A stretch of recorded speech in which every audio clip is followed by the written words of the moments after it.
हिमालय की गोद में बसे इस छोटे से गांव में, तब जबकि शरद ऋतु का शुभारंभ हो चुका है, धान के खेतों में बालियां पकने लगी हैं, पहाड़ों पर हल्की फुल्की कभी कभार बर्फ भी दिखाई पड़ने लगी है।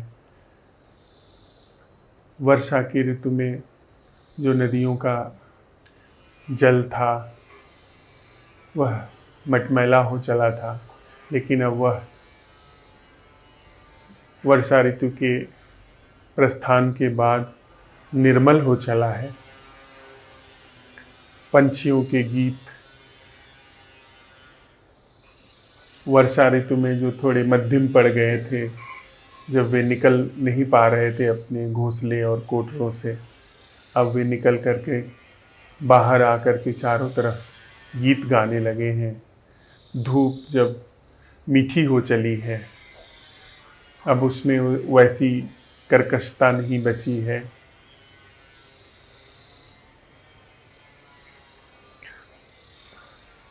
नए नए फूलों के जो कि ऋतु के हिसाब से खिलते हैं, वे खिले हुए हैं और कांस के फूल धीमे धीमे सूरज की रोशनी में हिलते डुलते दिखाई पड़ रहे हैं। हम सब लोग साथ साथ चलते हुए एक नई यात्रा पर निकलते हैं। यह कहने में यह एक यात्रा जैसा है, पर असल में यह इस सभी तरह की यात्राओं का एक विराम है। हम सब लोग मित्र की भांति एक दूसरे का हाथ हाथ में थामे साथ साथ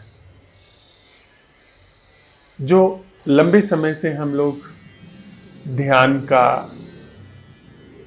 आत्म अवलोकन का, जीवन के तथ्य का, उसकी वास्तविकता का सत्यापन कर रहे हैं, उसे इन आने वाले कुछ दिनों में मांझेंगे। हम अपने ध्यान पर और भी जो भी कहीं कोई धूल, कोई गर्द, कोई मैल जमी हुई है उसको पोंछेंगे। हमारी दृष्टि और भी मज करके निर्मल हो, जीवन का जो भ्रम है, सम्मोहन है, वह यथावत दिखे, वह विसर्जित हो और जो सत्य है जीवन का वह उद्घाटित हो, वह प्रकाशित हो। इसके लिए हम लोग अस्तित्व को अनंत अनंत साधुवाद देते हुए कि उसने हमें अवसर दिया है या हम यह सत्यापन कर सके, अपने जीवन को मांझ सके, हम लोग साथ साथ चलते हैं।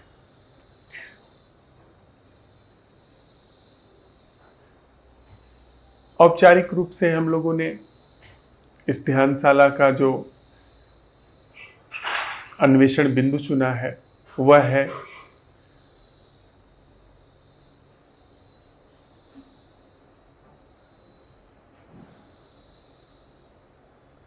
अंतिम व प्रथम कदम। जहाँ हम हैं, जैसे हम हैं, हमने बहुत सारे उपाय किए हैं कि जो हमारा होना है वह जो दुख के रूप में पाया जाता है, अकेलेपन के रूप में पाया जाता है, भय के रूप में, चिंता के रूप में पाया जाता है, उस होने से कैसे हम मुक्ति पाएं, अर्थात दुख से, भय से, चिंता से, शोक से, संताप से, बेहोशी से, अज्ञान से मुक्त होकर के कैसे जिएं ऐसा जीवन जहाँ पर प्रसाद हो, जहाँ पर कोई प्रयास किए बिना जीवन फलता फूलता जाता हो, जैसे कि ऋतु आने पर ये कांस के फूल खिलते हुए झूमते हैं। लेकिन हमारे सारे प्रयास अकारथ गए हैं। हमने न जाने कितने तथाकथित गुरुओं का संग किया है, न जाने कितनी पुस्तकें पढ़ी हैं, न जाने कितनी ध्यान की विधियां अपनाई हैं, पुण्य किए हैं, तीर्थ किया है, व्रत किया है, पर हमारा जो जीवन है थोड़ा बहुत उसमें आराम तो मिला, लेकिन कोई मूल समाधान नहीं आ पाया है। लेकिन अब जब थोड़ा साथ में चलते हुए जीवन को यथावत देखने की हमारी आंख ठहरनी शुरू हुई है, तो निश्चित ही जो एक सम्मोहन का जैसा प्रवाह चलता रहता था वो थमने लगा, वो ठहरने लगा, और जो हमें मिला ही हुआ था प्रसाद के रूप में, जो कि इन सम्मोहनों में हमें पता नहीं चलता था, वह जीवन में जगह लेने लगा है, काम करने लगा है। भ्रम टूटा है और यह काम करने लगा है। तो इस भ्रम से, जो जीवन अब तक भ्रम में चला, इससे वह जो छलांग लगी है उस अज्ञेय में, उस अनबने में, उस दुख और शोक से सर्वथा मुक्त में, वह छलांग यात्रा है, वह गमन प्रयास है, वह योजना है, वह लक्ष्य का साधना है, या वह सिर्फ समझ मात्र है। ऐसी समझ जिसमें सिर्फ एक कदम में ही परिपूर्ण मुक्ति व्याप्त हो जा रही है जीवन में। सिर्फ एक कदम में ही सत्य उघड़ जा रहा है, सिर्फ एक कदम में ही प्रसाद उतर जा रहा है। और अब तक जो हम समझते आए थे कि बहुत सारे कदम हैं, हमने बार बार उपाय भी किया था अपनी दीनता, अपनी दरिद्रता, हीनता को भरने के लिए, उससे मुक्ति पाने के लिए। न जाने कितनी चीज़ें धन के नाम पे, पद प्रतिष्ठा के नाम पे, नाम कमाने के नाम पे, या व्यस्तता के नाम पे हमने अपने आसपास जुटा करके रखी थी। वह हीनता का भाव, वह दीनता का भाव,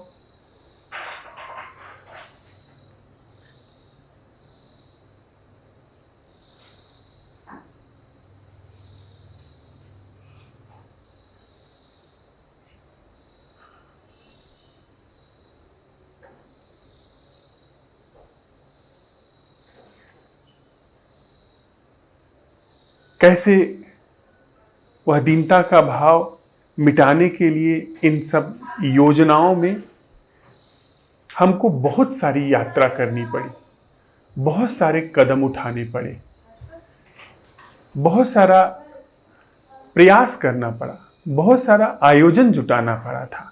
तो न जाने इस आयोजन में कितने कदम हमको उठाने पड़े, न जाने कितनी यात्रा हुई। और इतनी ही बात नहीं, इन यात्राओं में न जाने कितनी पीड़ाएं हुई। अगर मनुष्य की हम गाथा 10-5 हजार साल की भी लें, तो जितना 10-5 हजार साल में मनुष्य पैदा हुआ है, जितने कदम उठाए हैं उसने अपनी इस दीनता हीनता से मुक्ति पाने के लिए, वह सारे के सारे और भी बड़ी विपदा को लेकर के आए हैं। न जाने कितने हमने युद्ध लड़े हैं, न जाने कितना हमने निजी संबंधों में संघर्ष झेला है, निजी संबंधों में यातना झेली है, शोषण झेला है, शोषण किया है, यातना दी है। दोनों ही अर्थों में हम करने वाले और झेलने वाले, दोनों ही चीज़ों में हम अभिशप्त रहे हैं। वह सारी चीज़ हमारे पास है। उन सारी चीज़ों को, उन सारे ढंगों को जिसमें अनंत कदम चले गए हैं, उसमें धर्म भी शामिल है, उसमें स्वर्ग नरक भी शामिल है, पाप पुण्य भी शामिल है, मोक्ष मुक्ति भी शामिल है। उसकी जगह सिर्फ एक कदम, वह सिर्फ एक कदम ऐसा क्या है जो तत्क्षण सभी तरह के दुखों से मुक्ति उद्घाटित कर देता है, सभी तरह के संतापों से मुक्ति ले आ देता है। उसी पर हम लोग इस पूरी ध्यानशाला में मजाई करेंगे। सिर्फ एक कदम, दूसरा कदम नहीं। दूसरे कदम में तो हम विफल गए हैं। जहां पर 2 कदम उठा, 2 नहीं, हमारे मन ने कहा कि एक से नहीं होता, जो एक नहीं समझा गया तो 2 उठाइए, 10 उठाइए, 100 उठाइए। जितना ज्यादा कदम आप उठाएंगे, जितना ज्यादा हम प्रयत्न करेंगे, उतना ही हम उस दुख से मुक्ति वाली इस अवस्था तक पहुंच जाएंगे। और ठीक से कम कदम उठाए जा रहे हैं, ठीक से कदम नहीं उठाया जा रहा है। इस वजह से अभी तक हम दुख से मुक्त नहीं हो पाए हैं। तो हम जीवन भर कदम ही कदम उठाते रह गए। यह कदम, वह कदम, ऐसा कर लूं, वैसा कर लूं, यह हो जाऊं, वह हो जाऊं, यह पालूं, कदम और कदम। इस संबंध में कदम उठाया, असफल गया, तो दूसरा संबंध, दूसरे संबंध में कदम उठाया, ठीक से नहीं उठाया, इस तरह से उठाया जाना था, अब इस तरह से उठाऊं, इससे सफल होऊंगा, इससे संबंध का द्वंद्व मिटेगा, अकेलापन मिटेगा। यह सारा उपाय हम ज्यादा कदमों के माध्यम से करते चले आए हैं। लेकिन यहां हम ऐसी कीमिया का अब अन्वेषण करने चल रहे हैं साथ साथ, जिसमें दूसरा कदम नहीं है, सिर्फ एक कदम ही हमको उठाने की अनुमति है। और एक कदम में ही परिपूर्ण मुक्ति, समाधान जगह ले, तो उसका हम साथ में अन्वेषण करेंगे।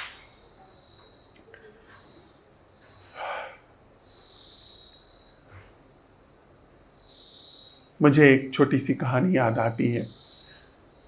एक सम्राट अपने वजीर पर नाराज हो गया। उसने उसको यातनापूर्ण एक मृत्युदंड दिया। मृत्युदंड वो कैसा था कि उसको एक मीनार पर कैद कर दिया गया। मीनार एक ही रास्ता था, वह सीढ़ी थी, उसे बंद कर दिया गया और उसको मीनार के सबसे ऊपर छोड़ दिया गया, जहां से वह चारों ओर देख तो सकता था, लेकिन कोई भोजन की व्यवस्था नहीं थी, उसे भूखे मरना था। ये दूसरा उपाय था कि वह मीनार से छलांग लगा दे, तो भी मृत्यु निश्चित थी। ऊंची मीनार थी। उसने मृत्यु को अपना अंतिम अब तय कर लिया। लेकिन उसकी पत्नी बड़ी बुद्धिमान थी। उसने उसको मीनार से निकाल लाने का एक उपाय खोजा। वह एक मकड़ी ले आई और उस मकड़ी के मुंह पर उसने शहद लगा दिया, उसकी मूंछों के पास, और उसके पैर में रेशम का बहुत ही पतला एक धागा बांध दिया।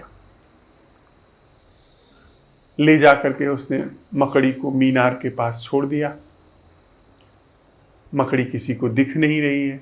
धीरे धीरे धीरे धीरे मकड़ी, वह उसकी मूछ, नाक के पास जो शहद की गंध आ रही थी, उसी शहद को पाने की लालसा से ऊपर की तरफ चढ़ने लगी।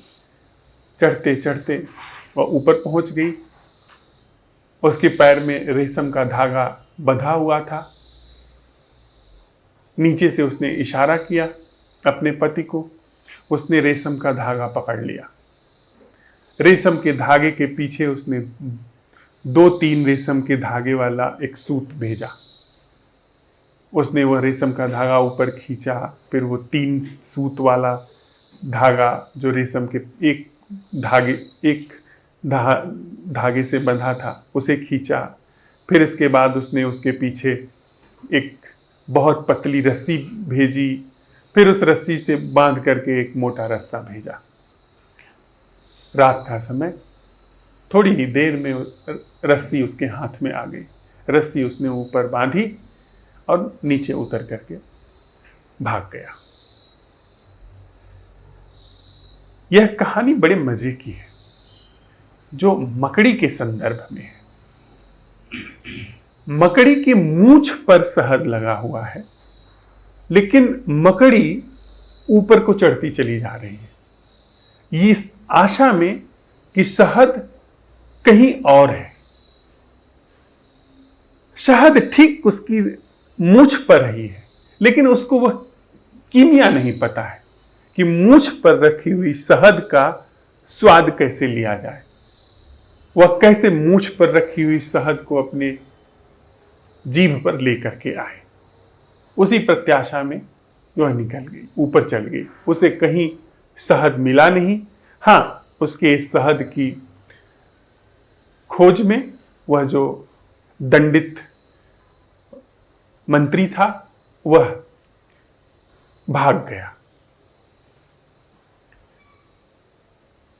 हम यह देख सकते हैं कि हमारी यह जो मन की संरचना है, यह जो अहंकार की संरचना है, जो कई सारी बैठकों में हम लोगों ने सत्यापित किया है कि मन एक बनावटी चीज है। यह शब्दों से, छवियों से, उन शब्दों, उन छवियों से जो कि जिस चीज के शब्द हैं, जिस चीज की छवि है, अर्थात वृक्ष शब्द जिस चीज का नाम है, उससे इस वृक्ष शब्द का कुछ भी संबंध नहीं है।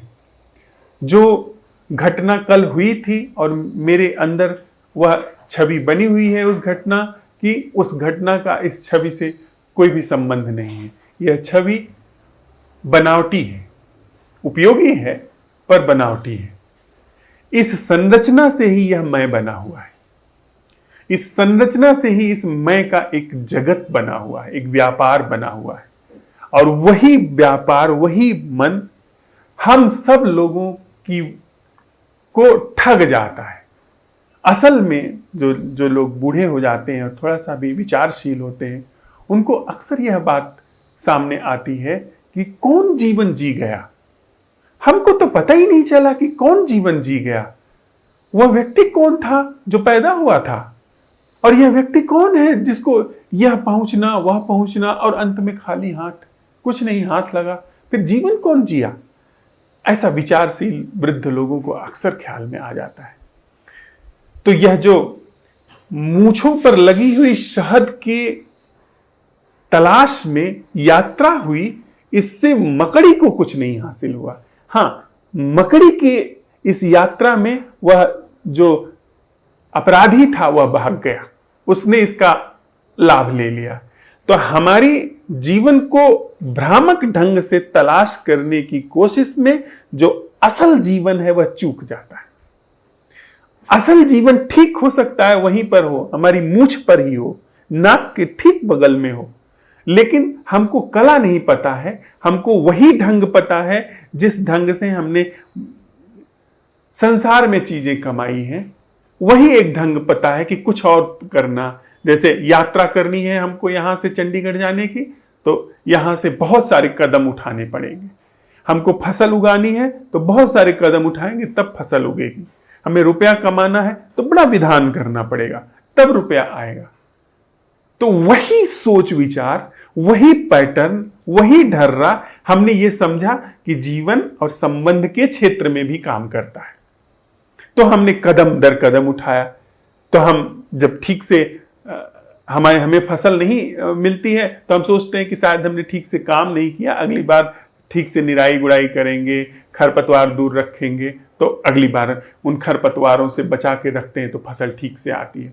तो संबंध में भी ऐसा नजर आता है कि हम ठीक से संबंधित नहीं हो रहे हैं, ठीक से संबंध में कदम नहीं उठा रहे हैं, जीवन में ठीक से योजनाएं नहीं बना रहे हैं, जिसकी वजह से हमारे जीवन में दुख है। तो और कदम उठाए जाएं, और दूर की यात्रा बनाई जाए, और बड़े बड़े लक्ष्य निर्धारित किए जाएं और उनका अनुसरण किया जाए। तो ऐसी एक भ्रामक समझ हमारे जीवन में काम करती है, जो समझ उस वैसी ही है जैसे मकड़ी के नाक पर रखी शहद, जिसमें उसे मकड़ी को कुछ नहीं मिलता, पर ये जो यांत्रिक जीवन है, एक तिलिस्मी जीवन है, यह मजे से पोषण पाता रहता है, यह मजे से बहता रहता है, यह प्रवाहित हो जाता है, इसको प्रवाह मिलता जाता है और असल में हमें कुछ नहीं मिलता।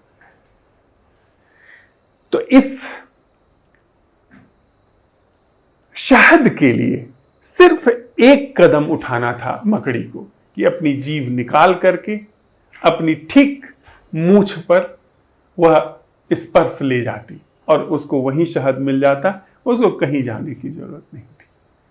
तो हम लोग यही प्रयोग कर रहे हैं कि दूसरा कदम जो है वो भ्रामक है। जीवन वही है जहां मैं हूं। जीवन कहीं और नहीं हो सकता। कहीं और की जो कामना है जीवन की वो भ्रामक है। जहां पर मैं जीवन की कामना कर रहा हूं वहां पर बैठा व्यक्ति कहीं और की कामना कर रहा है। जो व्यक्ति 1 लाख रुपया कमाता है महीने में, वो सोचता है कि जीवन जहां 10 लाख रुपया कमाया जा रहा है वहां पर है, और जो 10 लाख रुपया कमा रहा है वो 1 करोड़ में जीवन को पाता है। यानी कि जीवन कहीं और है, यह एक भ्रामक ख्याल हमारे अंदर है। और सच्चाई यह है कि जीवन जहां हम हैं वहीं पर है। उसका 1 लाख से 10 लाख से 1 करोड़ से, इस पद से उस पद से उस पद से, जो कि सीढ़ियों के क्रम में है, कुछ मतलब नहीं। इस क्रम में एक बनावटी संरचना तो जीती चली जाती है, लेकिन असल जो है वो कभी भी हाथ नहीं आ पाता। अर्थात जीवन वहीं कहीं नहीं, वहीं जो है वो उद्घाटित नहीं हो पाता, वो अनावृत नहीं हो पाता। उसी मकड़ी वाली इसकी स्थिति है। तो इस जगह जहां अभी हम हैं वहां कौन सा ऐसा एक कदम उठाया जाए जिससे तत्क्षण वहां पर जीवन प्रकाशित हो जाए, तत्क्षण वहां पर जीवन पाया जाए, जिसमें दूसरा कदम न उठाया जाए।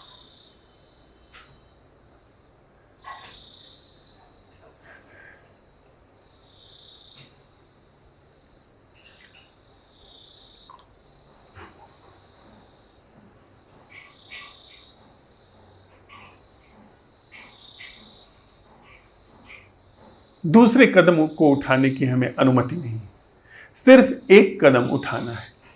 अब वह एक कदम क्या है? एक कदम उठाने की अनुमति है। अब वह एक कदम क्या है यह हमको नहीं पता।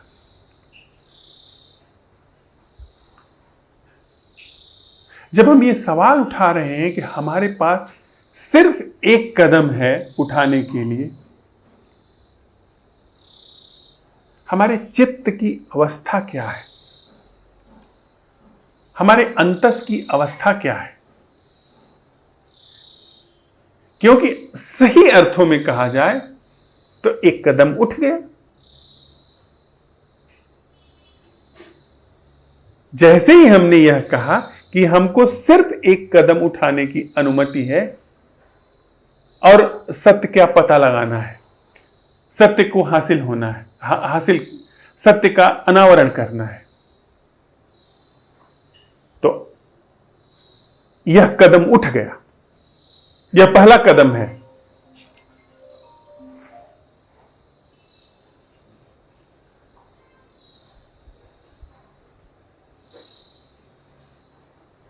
इसके पहले तक हमारे पास यह कदम नहीं उठा था। जीवन झूठ की धारा में बह रहा था। लेकिन यह अन्वेषण सामने आते ही वह पहला कदम उठ गया कि क्या है वह एक कदम जो झूठ की पूरी संरचना से मुक्ति दे देता है। और झूठ की पूरी संरचना हम सब लोगों ने विधिवत समझी हुई है। झूठ की संरचना यानी मैं, ये मैं का एहसास। झूठ की संरचना यानी इस मैं के सारे क्रियाकलाप।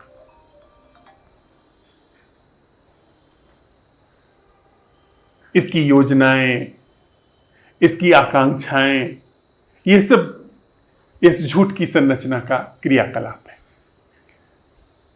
और हमको सत्य का उद्घाटन करना है और सिर्फ एक कदम उठाना है, और इतने में ही एक कदम उठ गया। तो क्या यह एक उठा हुआ कदम वहां पर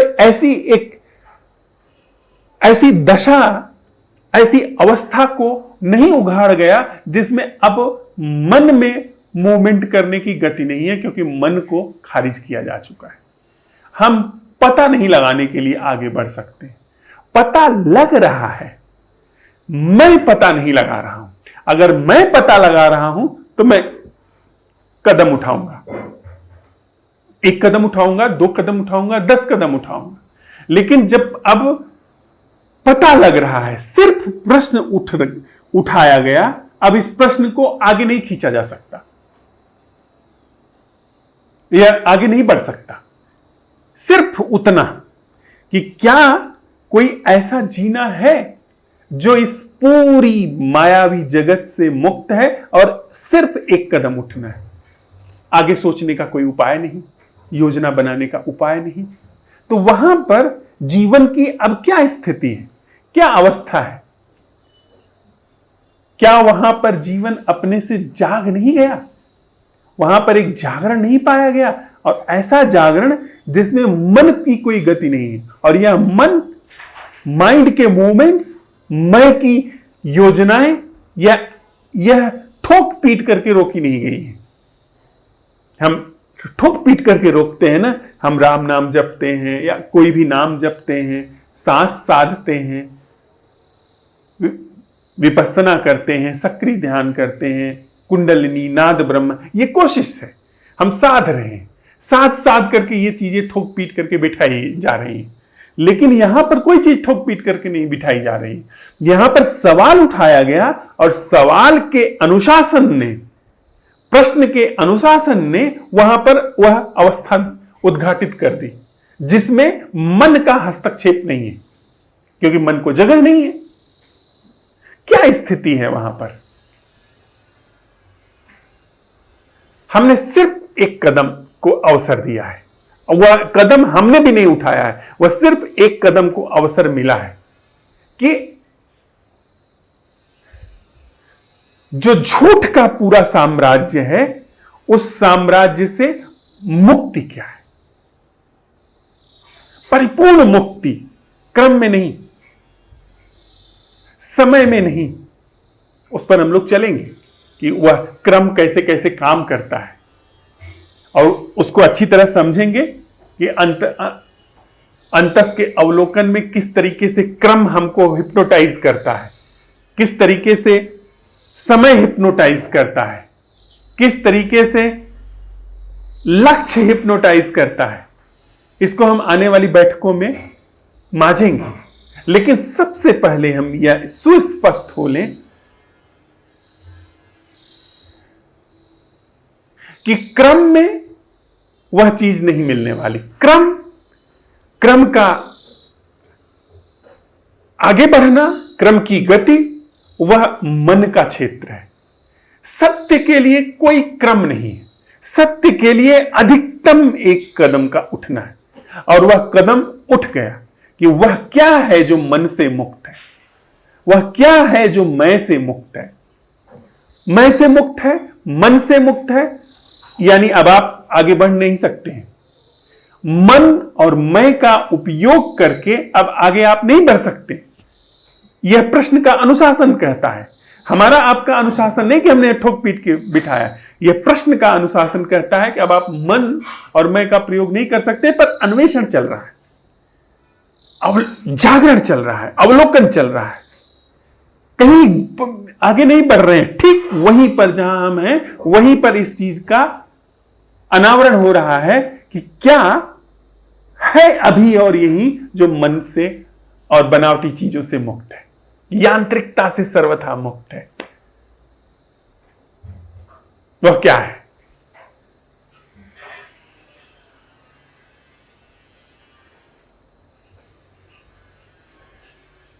क्या मैं अपनी बात स्पष्ट कर पा रहा हूं? क्या मैं अपनी बात स्पष्ट कर पा रहा हूं? 1 कदम ही उठाना था, और वह भी उठ गया। इतने में ही उठ गया कि 1 कदम उठाना है, यह सवाल है। 1 कदम ही उठाना है, और दुख, पूरी मायावी संरचना से मुक्त होना है। और इतना कहने में ही 1 कदम उठ गया।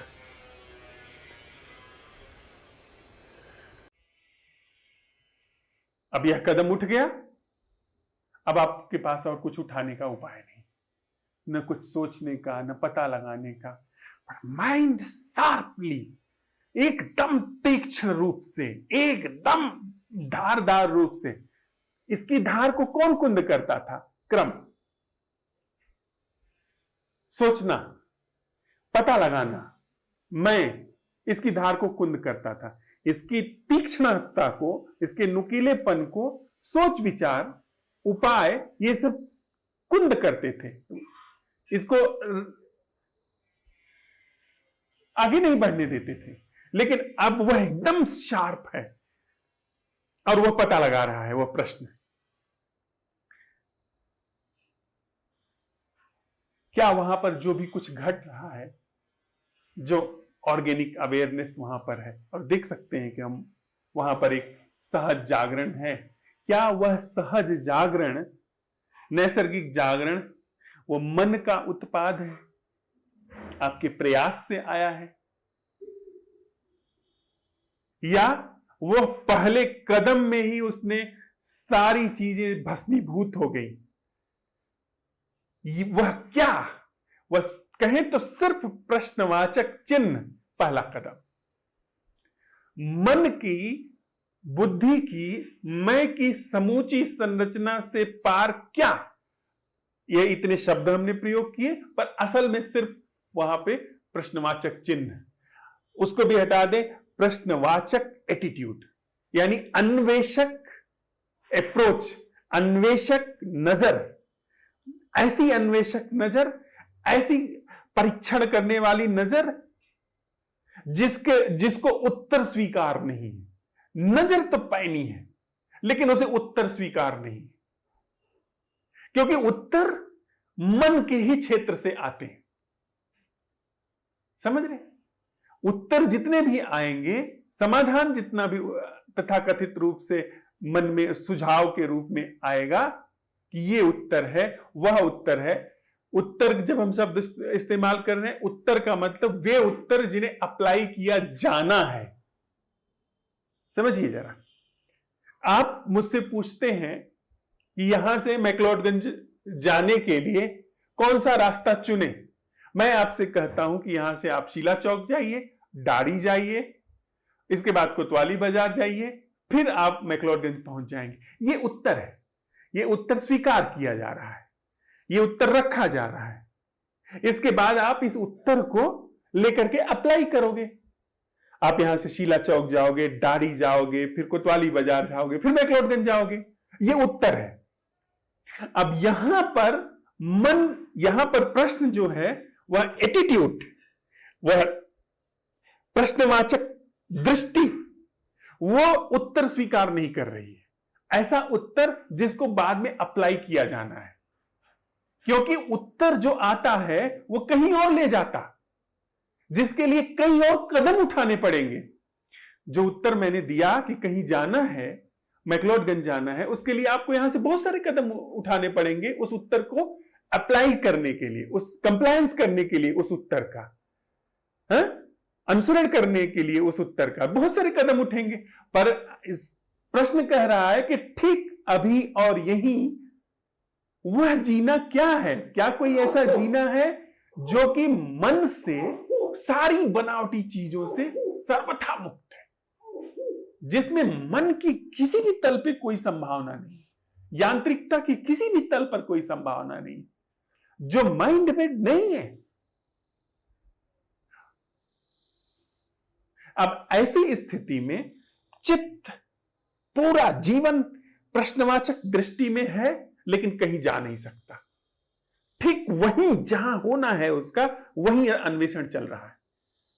उसको उत्तर स्वीकार नहीं है जिसको अप्लाई किया जाना है, क्योंकि अप्लाई करने के लिए दूरी चाहिए,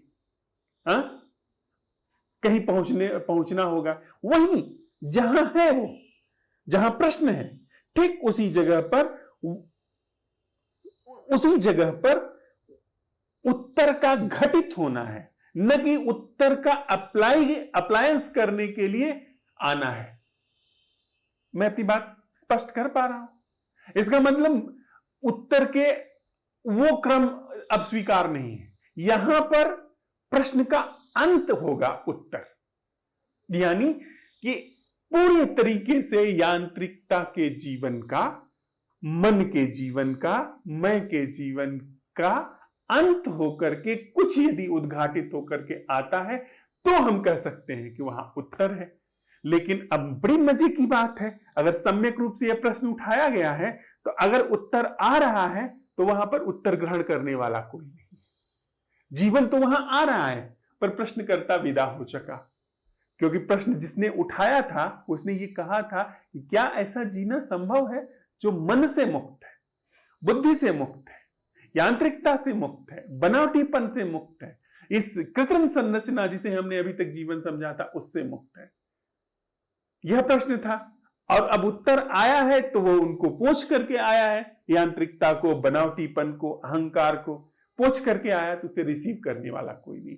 तो प्रश्न और उत्तर में भेंट नहीं होती।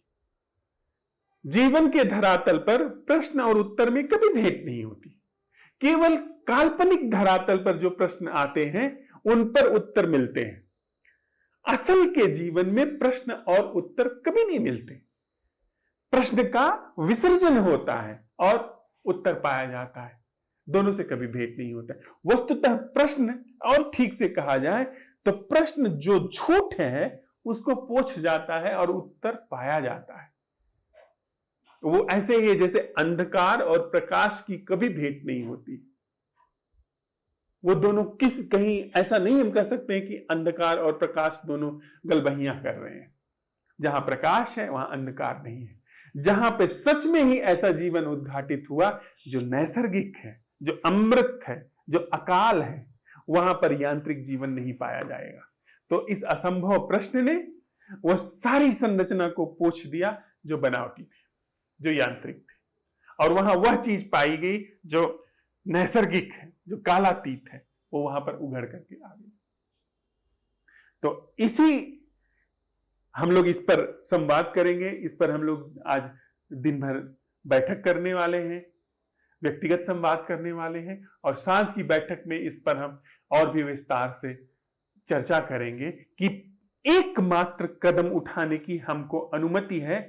एकमात्र कदम उठाने में झूठ से सर्वथा मुक्ति क्या है, इस प्रश्न के साथ हम लोग रहते हैं। और फिर सांझ की बैठक में जो भी अवलोकन के रूप में आता है उसको एक दूसरे से साझा करेंगे। थोड़ी देर के लिए साथ में बैठते हैं।